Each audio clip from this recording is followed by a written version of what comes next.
Good evening, friends. Good evening, friends. Welcome to the Your Time Show. I'm your host, Karen Nambalira. And before we start, let's pray.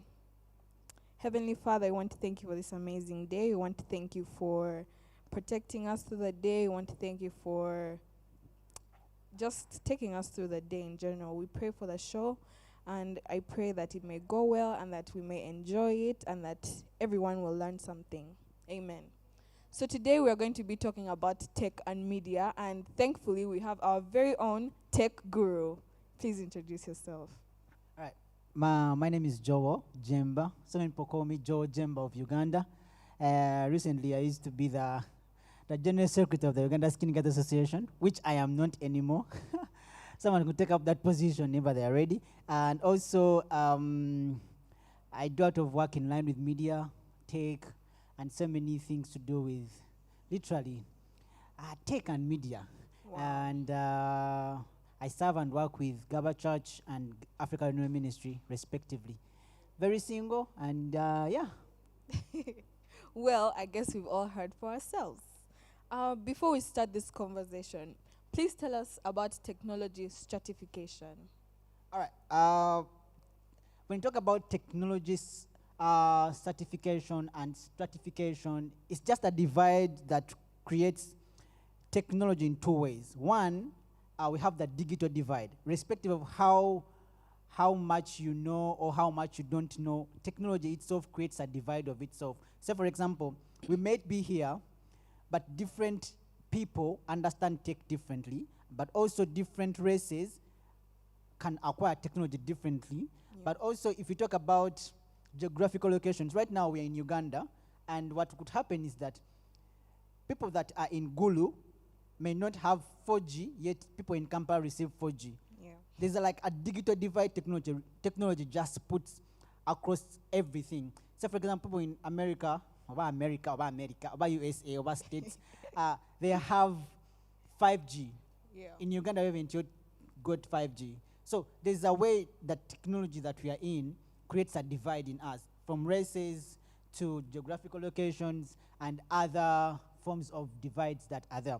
The other thing that it does, there's a knowledge gap as well. Yeah. When what you know in the technology, for example, how you interact with technology, say for example media, there's a different way how your sister, the young sister, interacts with media as well. How someone who is older, your mom or your dad, interacts with media as well and technology. Yeah. They may be easy with Kezi than you might find that your sister who's young knows how to operate the phone more than your grandma or Yes. grandpa. Yeah? Yeah. And then it's just a way how technology just provides that divide, and you cannot just miss that knowledge gap. If you don't know something, you do not know. If you know something, you know. You may be even the same age, but I know some things that you don't know. But knowledge is different in technology. What you know is you know. But if you don't know, you don't know. That is so true. Tell us something that you have found very frustrating about technology. That's a very good question to ask. Yeah. Personally, I find that what technology has provided over the years has created a very big planned obsolete. When I talk about a planned obsolete, I talk about what I can use today in tech. Say, for example, if I have a phone that I'm using today, say I have an iPhone probably 10 or iPhone 8 or something. In the next couple of 3 years, it becomes obsolete. And obsolete, I mean it's not user-friendly in the current times. Yeah. It's very frustrating. Say, for example, my very first phone I had was a Nokia Asha. And that was 2000 and what? 2010. Yeah? And right now, if you bring that Nokia Asha right now, it can't work. Yeah. Okay, it can work, it's function, it can text a message, it can receive calls, but looking at my needs right now in line with media and tech, it's very unuser friendly, if I can say. Yeah. And you don't want to be that person who has that phone right now when people are having better gadgets and Yes. better advanced mega phones. You see, so that's the frustration I find with technology. Like, it can't last you, a particular gadget or a particular thing can't last you for 3 or 4 years. If you, so for example, there was a time where there were the Walkmans. You used to have the CD and a thing, and then you put on, and then you just walk around with your Walkman, and you are you are the guy or you are the babe on I the don't even streets. know what those But right are. now, you see, it's not there. It became very absolute, and you don't want to. It's just frustrating. It's just frustrating for me. I find that very feel you, frustrating. I But feel also you. something else that is very common: the more technology advances Mm. and media advances, the more the things that we see become more advanced but very fragile. So, for example, if you were here in the years when the 3310 phones were here, you could throw that phone from a balcony and it falls. And you just pick it up, grab your phone, and just make another phone call or something like that. But you throw your iPhone. No. Because now it's advanced, but it's very fragile. And it's something also I find very frustrating. They can't make something that is very legit and very, Durable. durable and reinforced for all these things. Anyway, the same thing happens to everything in line with technology. The more they get better and advanced, they become more fragile. Yeah. From the TVs that we watch, the screens and shows on, to the iPads, to it just gets more fragile. Yeah, that's so true. So tell us more. I want us to dive deeper into the tech world, the media world. Tell us what you've learned, the things that you've discovered over the years, ever since you started doing media until now. Well, there are three things that probably we can, okay, not three. There are mainly about 5 or something things to know about media and tech. Let's dive into media most importantly. When you talk about media, anyone can understand, okay, not everyone. The very basic thing that we can start with is newspapers. Yes. That's print media. Yeah. It's a type of media where we have printed stuff on paper and we are reading it to gain knowledge, to gain information, to get anything from it. Then there's TV and radio. That's also another form of media. Then there's the new media now, where we have social media, the blogs, the YouTube channels, the virtual worlds, say virtual reality and stuff like that. You can be in there, locked in there, and you are in another world, but here still on the very terrestrial world that we call Earth. But somewhere you are in a different world. So all these are forms of medias, and we can't just go ahead without knowing them. So if we understand that all these are supposed to help us understand media, if you can't say you know them all at go without knowing which does what and which does what. And that's the reason why I'm trying to mention them, and then probably we can go forward. Yes. So from what you've said, tell us the global implications of technology, media, the developments, anything. Before we go ahead, there's a global fact. Anyone should know this. Okay, most people don't know this, but like, do you know that 56% of people that use internet, have Googled themselves. 56 of internet users. Somehow you get your phone. I'm like, but who is Joel Jemba? You are the one asking yourself, like, let me first search myself. Does Google know me? Does Google know me? Does you get my point? Like, it said that 56% of the population that uses the internet has Googled themselves on the net. Like, how obsessed can that be? Anyway, let's look at the global implication of the internet and technology and all these things. The very first thing would be, technology has done two things. One, it has done globalization as technology. When I talk about technology globalization, it means that whenever something is technological advanced, say we have new computers, we have new ways of cooking, we have new ways of ordering food, we have new ways of seeing each other, we have new ways of communicating. All this is not just left in one particular location. Say, for example, it's in Uganda only. No. It's just everywhere in the world. So it creates a whole technological globalization. So there's a charity that these other people of Microsoft started.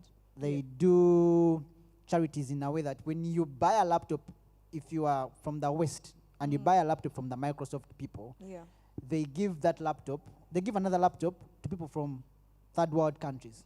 Say, for example, if you Karen, you are living in the US, you buy a laptop, they say, we're going to send another laptop of the same type to an an African country or some other third world country, maybe Africa, really. Like some other countries, they are not third world, but they are True. not in Africa, clearly. Yes, true. Yeah, and so they do that. Remember what I told you, because technology becomes absolute Yes. in the next couple of 3 or 4 years. Yeah. So if it doesn't make any sense for you to keep all this tech for yourself, if you can't use it in the next couple of 3 years, so they just give it out to the people that are really into that. No. The other thing would be media globalization. So for example, right now, you know about Pastor Todd, but Yes. also you know about Pastor Michael, Pastor this guy of Elevation, Stevie, you know about all these people. So what media has created is that it has created also another globalization, media globalization, the second thing. So we know about so many things without even leaving the comfort of our places or probably our seats. And that is a very big impact, and we can use that to grow into different things and probably tap into different opportunities and markets and localities and everywhere that we want to go. Yes, that's so true. Thank you for that. That's very eye-opening. So let's talk about functionalism of media technology. Now you're too serious with these questions. Yes. You're gonna We kill want me. to know. We want to know what's happening in the world we're living in now, you know? All right, functionalism. Let's see. So this is what I'm trying to probably I would say it in this way, in a very absolute, in a very, like a bit low profile, Simple. in a very simple way. Yes. Yeah. So let's say the very simple forms of functions of media, why and technology are important in the world. The very first one would be commercial function. Whenever you see something on media, okay, not whenever, most times we see so many things on media or on the new market. Yeah. Say there's a new camera on board, or there's a new TV on board, there's a new cooker, there's like the very first thing is commercial. People are trying to sell their products. Yes. People are trying to get into the market. You have seen whenever you go online, you're bombarded by adverts and so many things that happen in your way of whenever you're scrolling somewhere, you are going to be bombarded by so many conversations about what you want to buy. Buy this, buy this, buy this. Now you buy from this, because it's a very fast form of advertisement as well. Yes. And people are selling things in there, but also every time a product is out, people need to sell. That's why we have these Apple events all the time. Yeah. Every year there's a new iPhone coming out. That's Every true. year. And somehow, someone just bought an iPhone 11. Yeah. But somehow they're looking at it. Now I need another iPhone 12. iPhone 12 is not yet even like off the market. Now there's 13. Now like, you are still stuck on 6 or probably on 8. Like, speed. Exactly. You see it. And then you also want to be part of that whole, trend, and it's very commercial in a way. Technology and media is very, very commercial. But the second thing would be entertainment. When you talk about entertainment, I mean the video games that we do get from media and technology, the Xbox, the PlayStation, Nintendo things, then also the TV shows that we watch, reality TV shows that you want to keep up with some people, you want to do stuff, like you want to know that the recent probably series, you want to keep up with, like so many things, because it's entertainment to you as a person. And this is it's a function. If you don't have media and technology as a form of entertainment, just imagine a world without entertainment, really. There's no music anywhere. The only thing that you probably could use, a drum somewhere in a corner. You call your village, let's drum. Clap your hands. Clap your hands, and you see people coming around to dance with you. This is a good thing, but still, like now imagine where you have your comfort somewhere seated in a corner. You tap into what you want to exactly watch or probably exactly want to see. The other thing would be, it's a social norm, literally. It just creates new norms as a function. You will see that when people are getting married, you will see on TV or probably you will see somewhere, they dress like this, they dress white. There's a way it's just communicating something. I'm going to tell you something. A very simple story. What happens? Do not get it wrong, but understand. Yes. Whenever a movie is made, okay, not whenever, most movies that were made in the 90s, especially the movies that had Vietnam, Rambo, all those things that had like Bye Bye Vietnam, all those movies. The real reason why that was created was because the Americans felt like they weren't represented well in the wars they fought that side. And then also, whenever they went to fight those, what they called, Vietnam people are called what? I don't. Vietnamese. I think so. So whenever they went to fight in wars that side, they Yeah. could lose. I'm telling you the truth. And then, but somehow they couldn't take that humiliation on, so they started making movies Oh, okay. about how they're winning. They're So winning the there's wars. no one in this other country, or probably the other side of the continent, who knows that Americans are very, like, they were beaten in that war. They're No, weak. we all know that they won. Somehow they won the war, The war. and somehow it's not the truth. It's the other way around. They were beaten. All the times they tried to go and colonize or do anything, they were beaten. But somehow these movies made us believe again that these guys won the war, and how this guy could come back with with some person on the chest, and they're just moving. So this is all part of the whole media thing. It creates what I'm trying to say, it creates a social norm that it's now okay for you to dress white on your wedding, or probably to know about someone like in that particular way. Say, for example, if we do not know about a reality TV show, let's use our very president. No, not our very president. Let's use the other president who didn't win. Yeah? He had a reality TV show some time back.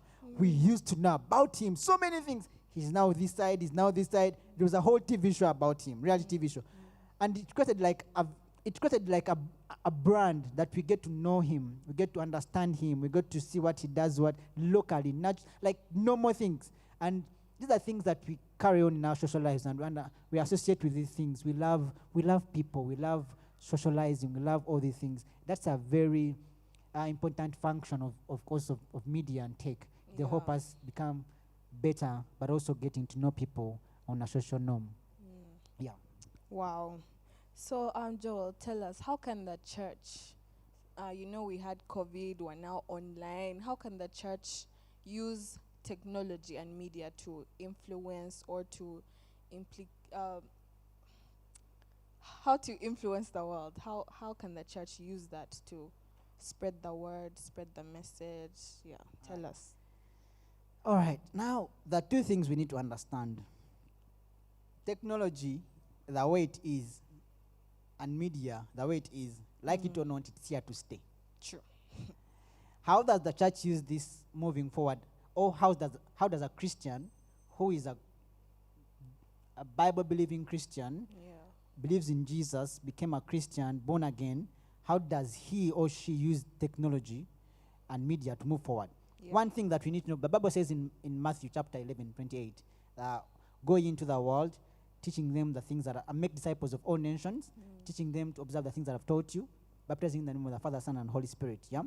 So when you want to say you want to go in the world, if you want to walk on a donkey, it's okay. If you want to go in a car, it's okay, you will reach. But imagine when you are here, even right on this show right now we are watching, imagine people that are being tapped into right now, and they're watching us, talking about probably Jesus Christ, probably talking about anything. The tools that we're using here to communicate, cameras, internet, media, channels, and everything, they're helping us go to the world. You see? So churches that are hesitant of using media, or Christians that are hesitant of using media, are very, what's the word? Like, they're taking that time to tap into the real thing, if I can say. Real thing.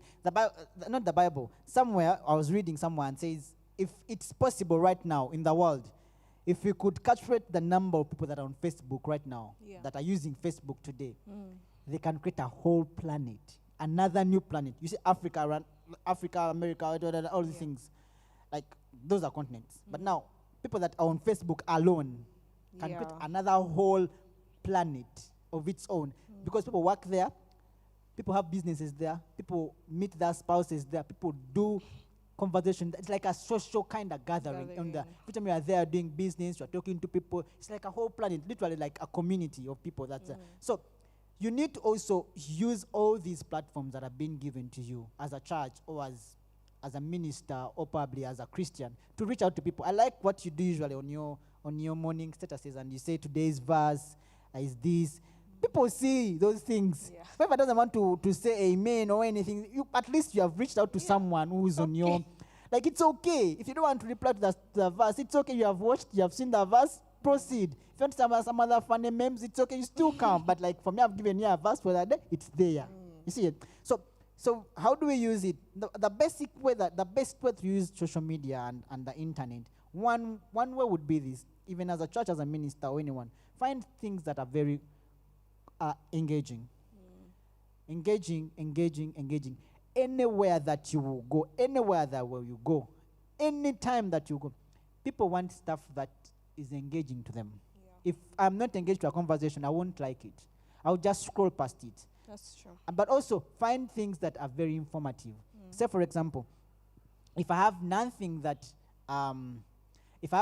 is informing you in a post I've put up, there will be no reason for you to continue reading or probably watching it. Yeah. Then another thing would be find a way of just being hopeful in so many things that we do. Like if you're not hoping someone become better or probably hoping someone get information, and you're just there probably throwing tantrums to someone who probably did something wrong to you, or probably throwing a tantrum on someone who did like, it's just gonna make your Facebook or your user platform or anything, Twitter, Instagram, it's gonna just become like a very big hate page for anyone. That's true. And you don't want to be that person. So you can use it to reach out to people, change people's lives, change hearts, change so many things about how society sees you and also how society sees the church. And most importantly now, before you go to the next question or something, if you have any, Yes. there's something you need to know. When the whole church is online, or probably is possible, it's possible that it can be online, or the whole congregation can join online and just decide to, when we're done with church here, we're going to reach out. So let's say, for example, we are 10 people here, or probably we are 7 people here, and decide to post on your Instagram. Yeah, I decide to post on my Instagram. The other person does. And they're talking about Gaba Community Church, or probably any other thing that we want to talk about. The people that you have in your circles are different from my people. Some of them might be mutual, but many of them will be different from mine. Yeah? We are reaching out to so many people about the same message of Christ and about the same reason we are all here. Now, the thing that I want to mention is this. Remember that thing that I talked about it being commercial? Yeah. And the functions of the media, it being commercial, it being an entertainment point, also being a social point. There are so many things that we can nurture. First of all, in the social world, how do we've been doing a series here about Christian family and stuff, and people have been teaching about so many things. These things, when people watch them, they decide to change their norms of living, their morals of living, their values of living life in Christian families. But the biggest product that we are selling as church and Christians is Jesus. If I can say sell. Literally, I'm not trying to say we are selling Jesus quarter and like also get like give me like a 5K payo balance payo change. No. The biggest product we're putting out is Jesus. And we need to put him out every time we can. That's true, yes. And so it's the function of, we come back to the function of it. Jesus is gonna go out there, but also find the social norm of how we want people to behave when they see Jesus. How do you want to see? People used to do that. What would Jesus do? What would BTBT? Like we want to create another culture norm for people who are Christians. If you're a Christian, these are things that we expect of you. If you're a Christian, these are things that we expect of you. Like you get. So that's what I'm trying to probably point at. Thank you. I get you. So for our last question of the day, I'm going to take you back from what you said in the beginning. You talked about technological stratification. So tell us the different perspectives that you have gotten to discover or that you have heard of under tech and media. So from the very beginning, we talked about these two things. But we need to understand, irrespective of where you go, anywhere you go in the world, there will always be two kinds of people. And they're always a symbol of media and technology. One, the very first people that you will find are called the neo-luddites. I will say it again, the neo-luddites. These ones are very cold about media and tech. Irrespective of how much you tell them that internet, media is good, they will always feel like it's an alien. They feel like media and technology is like a thing that's not supposed to be part of us. Like, say for example, you spend so much time on your phone, you're always on your phone, leave that phone, you go somewhere, go and play. They feel like media is encroaching on you as a person, and you have no right to be on media or probably to use technology a lot. You find that these people actually detach themselves from gadgets, detach themselves from so many things that involve getting into conversations that are very powerful in line with media. So they want, like, don't be on your phone. You find that how your mom or dad interacts with media is different from how you and your brother interact with their phones and all these things. You probably find there's a point where I was reading a sticker somewhere. Not a sticker. I was reading somewhere online, and it was a meme. Like someone wanted to upload themselves because the mom has told them, come and fix for me this HDMI cable into the TV. Like, you feel like it's a big achievement for you. Like, yeah, huh? You're always telling me to get off my phone. Now you see, I'm Now done you need my fixing help. things. See, now you need my help, and it's very, somehow it's a bit, it's inevitable, if I can say. Yes. Like, every time you're going somewhere, it is inevitable that media is going to be. But there will be people that don't want media and tech to be in their lives, or That is true. like it or not. They feel like it's an onion, and it's a symbol of, like, we don't want that. We Yeah. do not want that, and don't want to go there. So you better keep it here. You better keep it real with us when you are here. So don't do anything. But the other people would be the people that are well welcoming to the whole media, and these ones are called the technophiles. Yeah. So the technophiles, they see potential in technology and media, and in a way that, irrespective of how much you've said technology has brought more harm, for them, they will always see potential and a bright future. It's like they see, like, there's life, there's so much potential in media. For example, the recent conversations we are having with my friend Douglas, we are having a conversation, and he said, imagine where we can transform. We're having, and then imagine where you can move your conscience, put it into another body, and then that body is shut down, but then you don't die. Literally, you are immortal. Okay, not immortal, really, but like your conscience is moved alive. to another body, or probably another robot that won't die the next couple of Yes. years or centuries or decades or something like that. crazy. Like, and then you when you hear this conversation, you feel people that are really have bought into the whole media and Yeah. technology thing. Then some people will be like, no, when you die, we like, they don't see the other brighter Just future. die. Because now the brighter future would be this. So, for example, right now, the biggest sale of things right now that are very expensive are the organs, the body organs. Say a kidney, say a Liver. a liver, or transplant of the heart, anything. Now, doctors are not sitting down. All these That's guys that are doing anatomy are not sitting down. They are doing so many things. Now imagine a 3D printer that's printing out a kidney, and it's going to be put somewhere in your system. Because people are doing these things. But low-key, they're still doing, like, probably on what are they called? About lab rats. Labrats. And they're still testing on them. I'm like, let's try. And then all of a sudden, it will happen. Yeah. You see, but then these people see a brighter future. These ones are called the technophiles. They really see potential. They really see potential in media, and they want to see what happens after that. What happens after that? What happens after that? And you want to have these people, but you will never strike a balance. Yeah. Of people. Even if you have struck a balance between people that enjoy media and those who don't enjoy media, there will be always, like, a percentage of people that be like, nah, we will stick with this. So, for example, you've moved from the TV.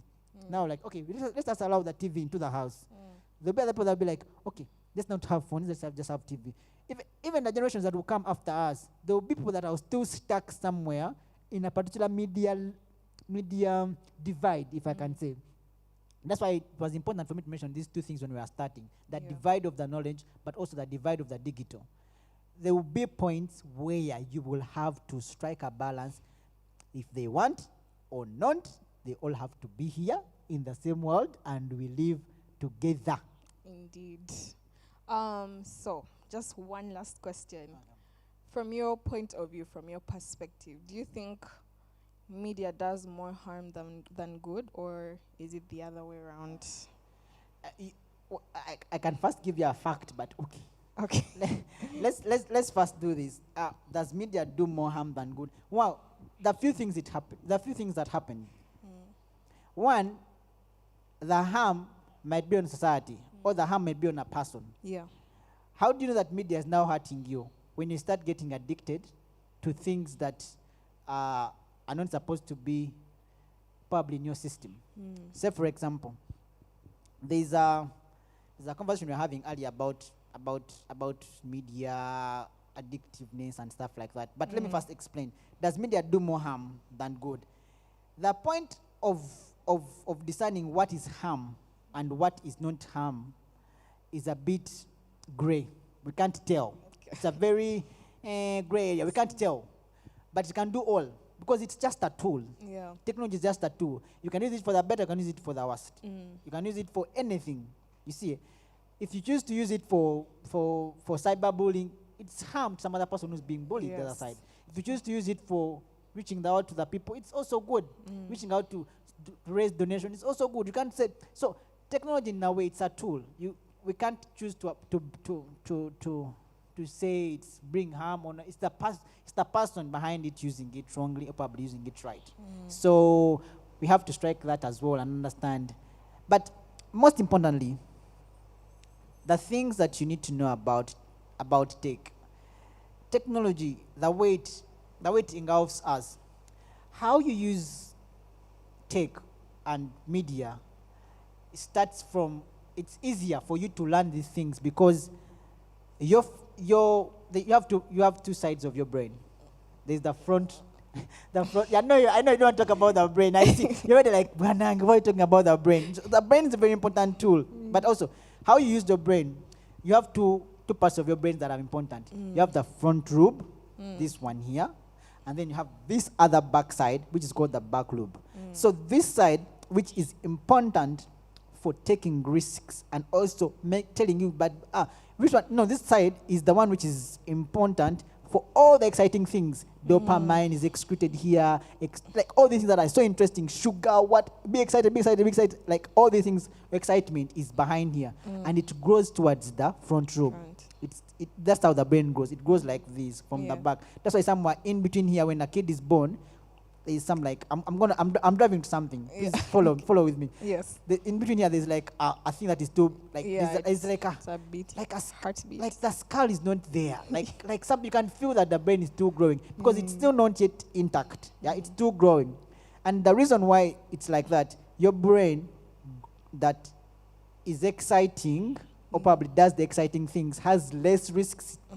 Like fears nothing. Literally, you can jump, you can trust anyone, it's growing from this side and it grows slowly. But this one is like, by the chill out. It's there already, but it's like, it's not supported by this side. Yeah.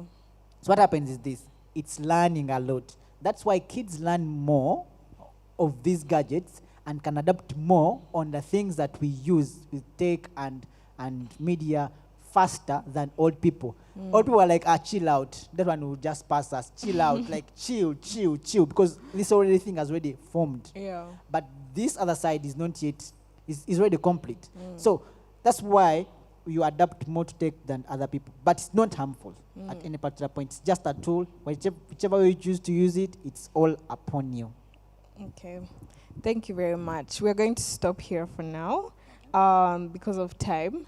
But I see that there's a lot that you can learn from Joel, and I'm sure we've been learning.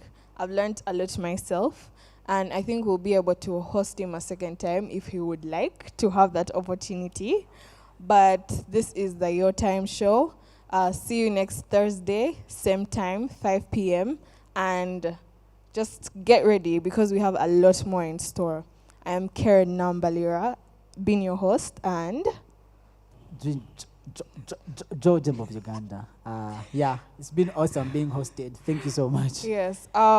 So our weekly program here at Gaba Community Church on Monday at 5 p.m. we have the youth prayer moment, and we welcome every youth out there to come and pray with us and just thank the Lord for your life. On Tuesday we have at 5 p.m. we have the Bible study. On Wednesday 5 p.m. we have life groups. You can join any life group in your home area. There are some that we host here at church. Very fun for the youth, the older youth and the younger youth. Also Hallel. Yeah. On Thursday, we had the Your Time show, like today, it was 5 p.m. Friday, we always have the evening prayer at 5 p.m. On Saturday, we have a Awana service at 2 p.m. for the children, and at 4 p.m., we have the teen service for all our teenagers. So please, parents, bring your kids. Let's have fun together. Let's teach them the word. Let them just bring them and let us have fun in the Lord. And on Sunday, we have our services, 7 a.m. English, 9 a.m. English and Luganda, 11 a.m. is English. We welcome you all. Thank you for watching.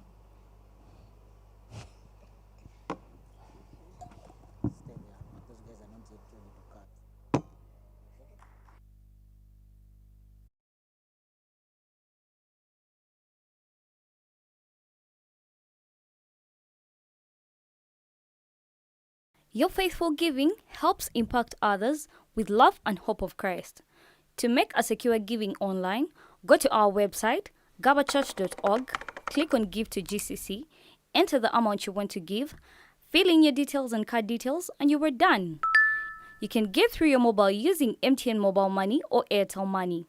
For MTN Mobile Money users, dial *165 *1 hash.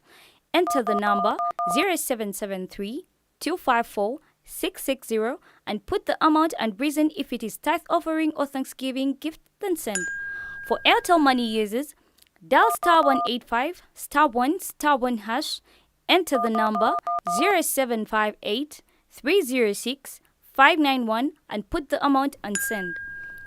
You can also give through direct bank transfer or using any banking agent within your community. We have 2 accounts in Absa in the name of Gaba Community Church in the account number 600-5768-290 for shillings and 600-5768-304 for the dollar account.